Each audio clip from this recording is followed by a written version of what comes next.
Hi, welcome to Ethereal Mechanics video number 24. If you don't know what Ethereal Mechanics is, there is the channel trailer, or you can go to video number 1. Because Ethereal Mechanics is a theory of everything, it tells me a lot about things more than electromagnetic physics, which is going to be the bulk of Ethereal Mechanics videos. What I'm going to do here with this Distinti's universe is just give you a slight segue into the differences it teaches me, or at least the way I look at the things, the way it's changed the way I look at other things. This includes the Earth and the Moon. After the Distinti's universe series is done, we're going to be strictly into electromagnetic physics. I'm sure a lot of my other followers will be very happy about that. So in this first video of Distinti's universe, we're going to discuss the Earth and a little bit about the Moon. And what I'm going to show you is that the Earth is expanding. I'm not going to read this, we're just going to discuss these. That the Earth is expanding. And that the Earth is expanding is not a new theory. This theory has been around since the late 1800s. And what it is, back then they saw evidence of the expansion, but could not come up with a theory that explained it. And the reason why they couldn't come up with a theory that explained it is because they couldn't explain where the change in volume of the Earth would come from, because a change in volume they assumed had to be coming from an increase in mass. And an increase in mass would mean that the gravity of the Earth is increasing, and they couldn't account for where this increase in mass came from. And so they could not reconcile it. All these theories were abandoned. But we could do a reciprocal logic, because scientists say that because the interior of the Earth is molten because of radioactive decay, which is fission, and fission is a process where mass is lost, then shouldn't we be coming up with a theory that the Earth is in fact shrinking if the relationship of delta volume is proportional to delta mass? The change in volume is proportional to the change in mass. You gotta forgive me, I have a cold, so. I did an internet search, and from that internet search, I couldn't find anywhere where scientists really actually made the connection that fission actually results in an increase in volume associated with the loss of mass. In order to make atomic bombs, detonate them, you actually have to compress their volume to make them unstable. Ethereal Mechanics video number 13 teaches that the increased volume, which is reduced density, is necessary to increase stability. What we learned from Ethereal Mechanics is that the decrease in mass in fission has to be proportional to an increase in volume. So in other words, if mass goes down, volume has to go up. Sorry. So where is the evidence for the expanding Earth? Because I came about this from the other way. The other theories, they came up with the evidence, I guess, and I don't know what their evidence was. I didn't go read their stuff. And then they looked for a theory or a mechanism which could cause the increase in mass. What I'm going to show, what I came up with is Ethereal Mechanics taught me that the result of fission is lighter materials with larger volume. So the Earth must be expanding. And where can we find evidence of the expanding Earth? In the islands of Hawaii. Okay, now I don't know if you can see them from the video up there, but here's the island chain.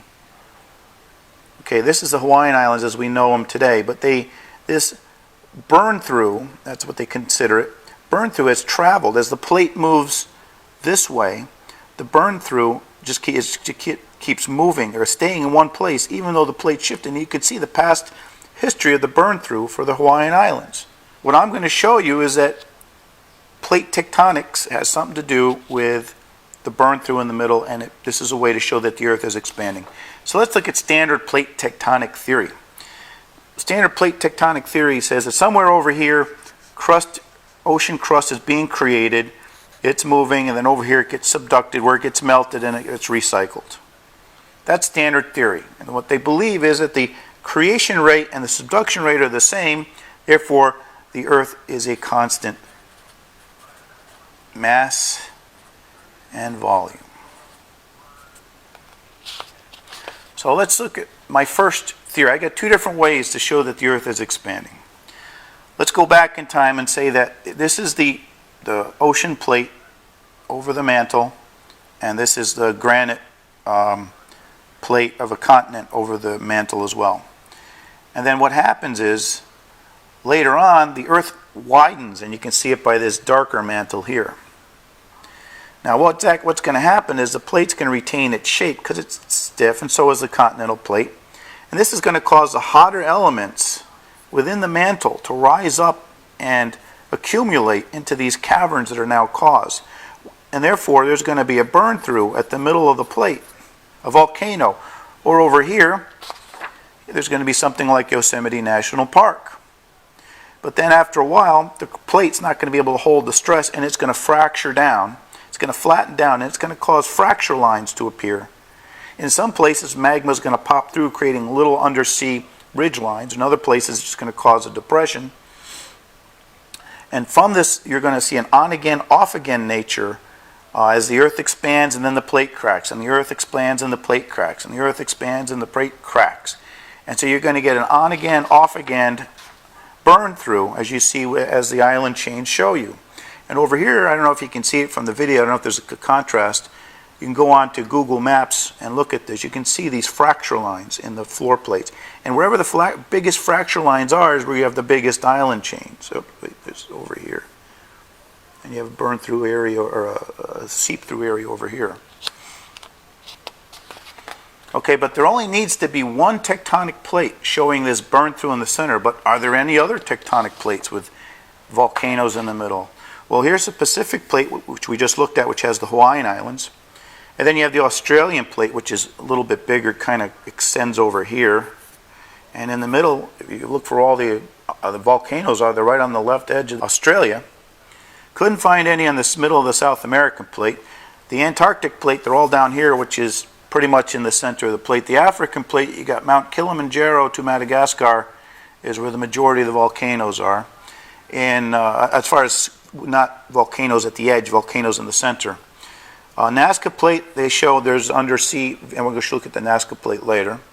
The American plate, North American plate, you have Yosemite, or is it Yellowstone? Yellowstone. And then you have what's called the Siberian traps in the middle of the Eurasian plate. So I only really needed to find one with a burn through in the middle of the plate. And the other burn throughs are on continents, so they're more difficult and mostly extinct, or not extinct, but dormant would be the proper word.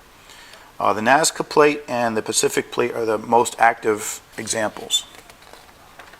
I do have another theory, which is it's almost the same thing, whereas the production of the plate is at a faster rate than the subduction.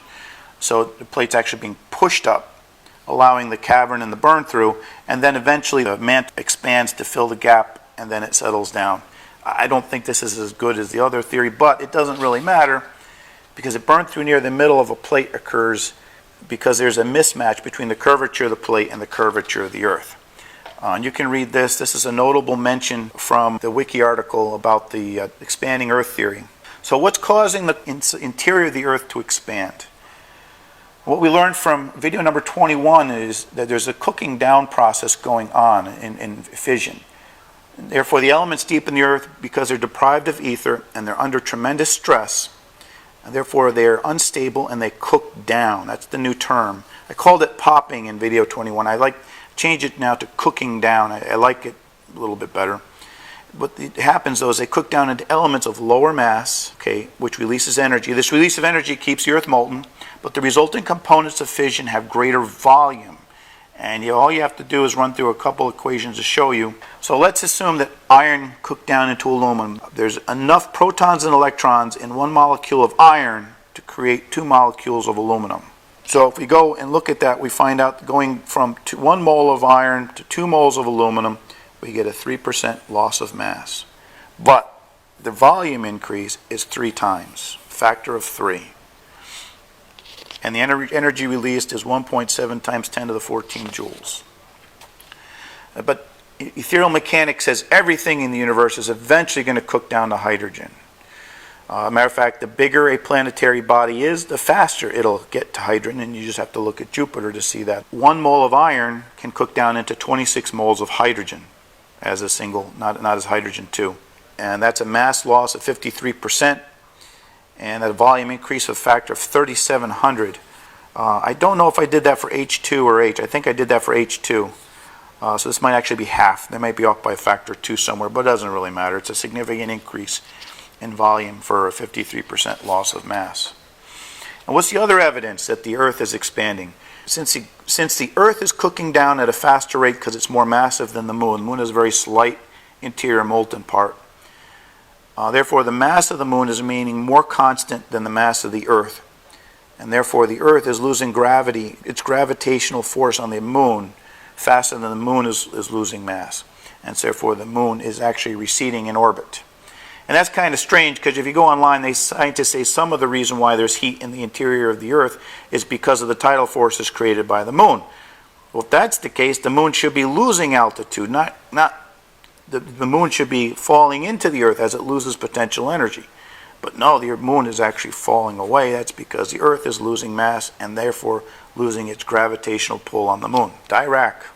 The strength of gravity as represented by the gravitational constant is virtually proportionate to the age of the universe. Well, that's not because the constant's changing. That's because everything is losing mass over time in order to keep stars hot and to keep the interior of planets hot. So obviously the gravity of everywhere should be decreasing. Okay, but science just does not believe that the gravitational constant is changing, probably because the gravity is just changing because everything is losing mass. But the problem is the moon a time bomb? I mean, the moon is basically solidified basalt with a very tiny little molten core. Well, that means there's pressure, and if this is still cooking down, that means volume of the interior is still expanding, and pressure is expanding. So maybe the moon might one day explode like a pipe bomb, or maybe just crack open like an egg. Because we do know that planets rupture. The presence of rocky and icy debris in the solar system suggests that planetary bodies do in fact rupture. I mean, scientists believe that these things are mostly caused by collisions. I don't think so. The other possibility for the moon is that there's tiny cracks. It's allowing the pressure to escape as in the form of gases. And the Apollo astronauts detected argon, helium, oxygen, methane, nitrogen, carbon monoxide, carbon dioxide.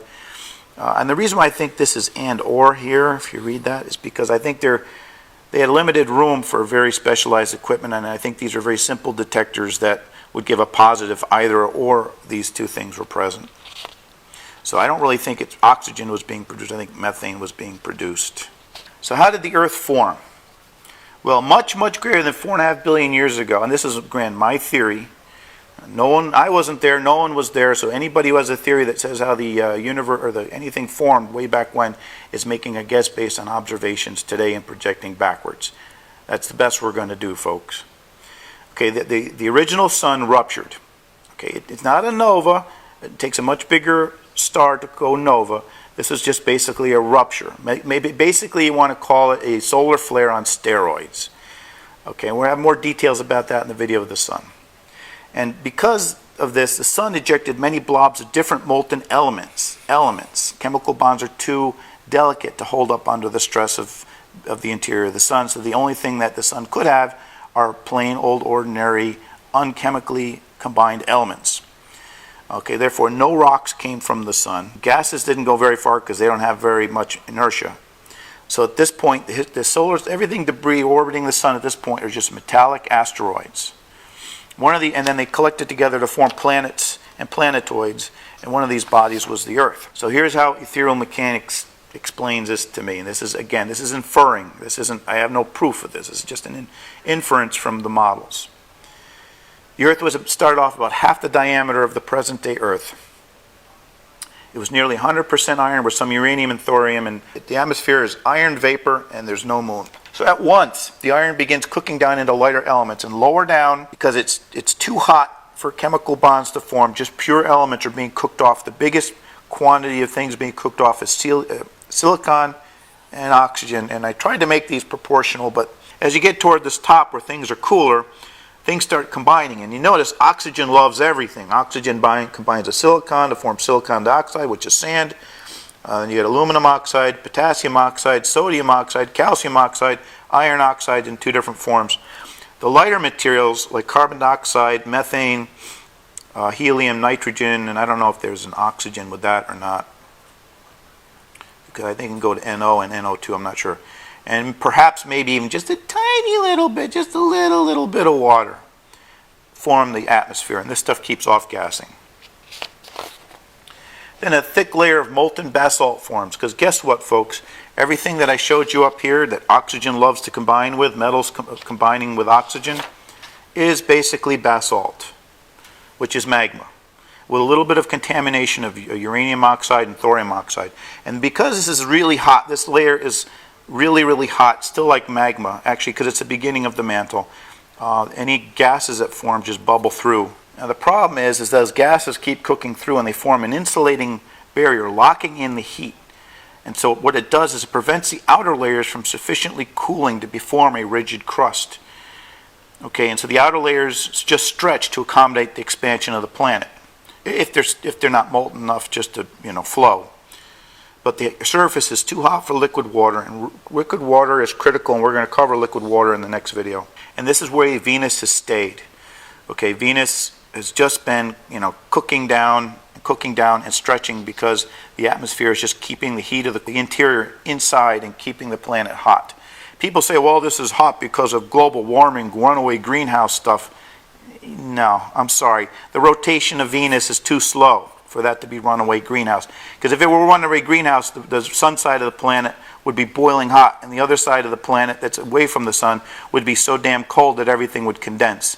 The only way that you can keep all these gases from condensing on the backside of the planet is for the planet to be heated internally. I'm going to do a whole thing on global warming because this debate's getting out of hand.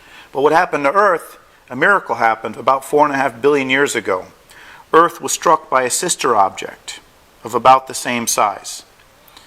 What happened is, and there's a lot of stuff that says the moon was created by a collision of another body. Okay, I buy that. It makes sense.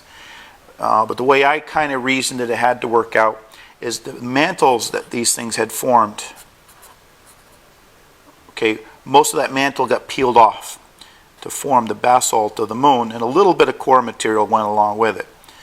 Okay, and so now we had an Earth now that's 55% the diameter of the Earth now, and most of the atmosphere was just peeled off, thrown off, or vaporized, whatever. The atmosphere is mostly gone. And so what happened is because most of the atmosphere was blown off, the outer layers cooled rapidly and allowed whatever water, and where the water comes from, we're going to discuss that next video. Very important. And the water condensing in the atmosphere, because the water was able to condense, the atmosphere remained thin and allowed the outer layers to cool. And new layers of basalt would form underneath, pushing up the older layers. And because now the outer layers are rigid, the expansion of the Earth caused them to crack. And that allowed the water to get down in. And that water now picks up a lot of salt.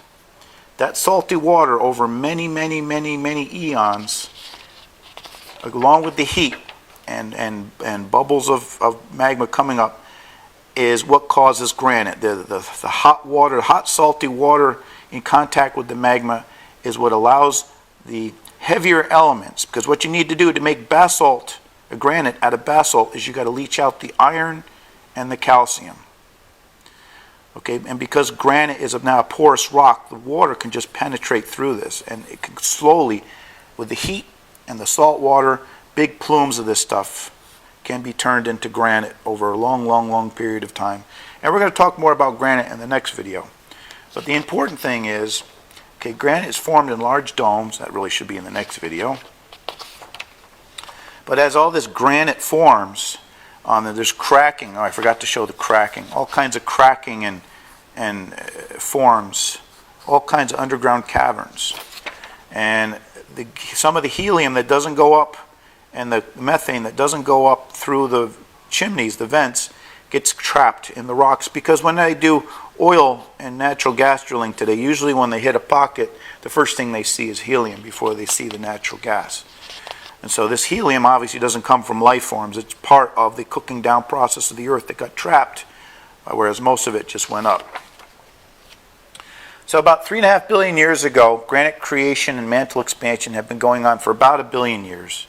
So the surface of the Earth is about 30% of the present-day Earth. In other words, the Earth is 30% the surface area, and that's about what size the continents are today. And then what happened is, because the granite layers are now thick enough and sufficiently insulated and cooled, they begin to crack, because the Earth is now going to expand, and these thick layers of granite that have been forming eventually crack. Okay, these will be the continents, not the continental plates, the continents that we know today, whether it be the African continent, the North American continent, European continent.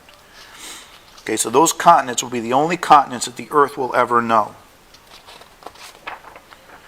Because what's going to happen now is, because of the water now getting down into these deep cracks, it's going to cause convections, which is going to start separating these plates.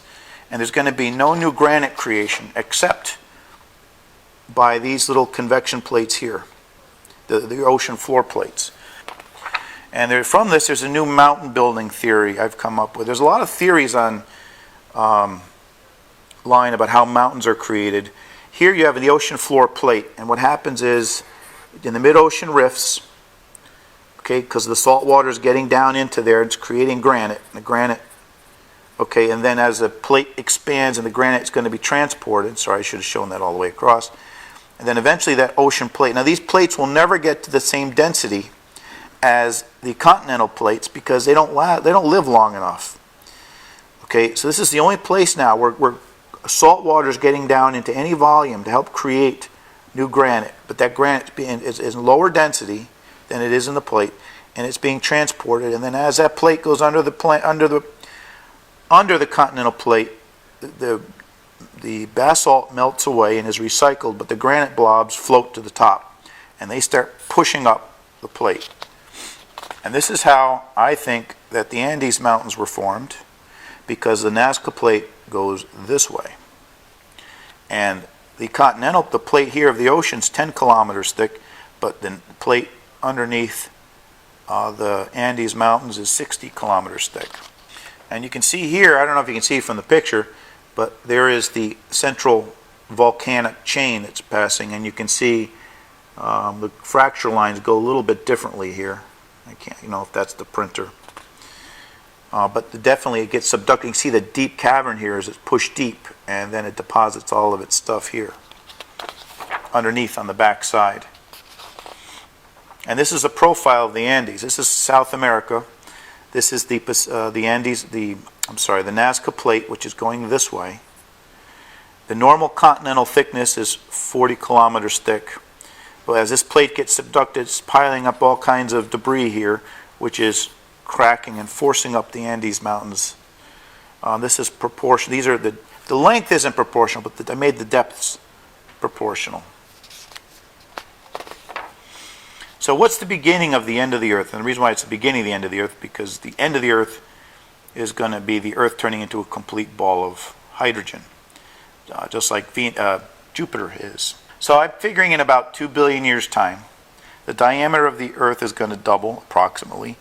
And because that increase in volume is going to come because the core is converting iron into basalt, then the core is going to shrink. At this point, the mantle would have long since cooled, and all but one volcano is going to go dormant, because in order to keep all these volcanic paths to the surface open, you need to supply material at such a rate that it can flow out faster than it can cool.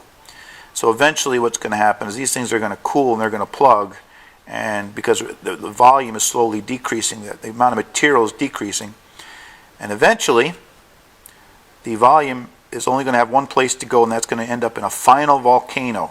And this core is going to dump itself out in one big final volcano on the surface. And that's exactly what happened to Olympus Mons on Mars. Okay, but there'll always be a hot core, because as the ether in the universe diminishes, the less stable elements that are shielded from the ether will always remain hot, especially the ones at the core. And slowly this material is going to cook down into a ball of gas from the inside out. So let's wrap up. The Earth is expanding, and I've given you an alternate history of the Earth. I've shown you a new way that mountains are being built, and I've shown you a source for the moon's atmosphere, or if that's not true, then the moon is going to be a humongous time bomb. So what's next? Crude oil is going to be in here. Next video. We're going to do a brief thing on the planets before we do the sun. You have homework for the sun, and I got to figure out how to put these links up there, but if you go to Secrets of the Sun on YouTube and search for it, there's a BBC production. I'm not going to discuss this again. I've discussed this in the previous videos. But I'm going to show you a sun that's completely backwards. Thank you for your support.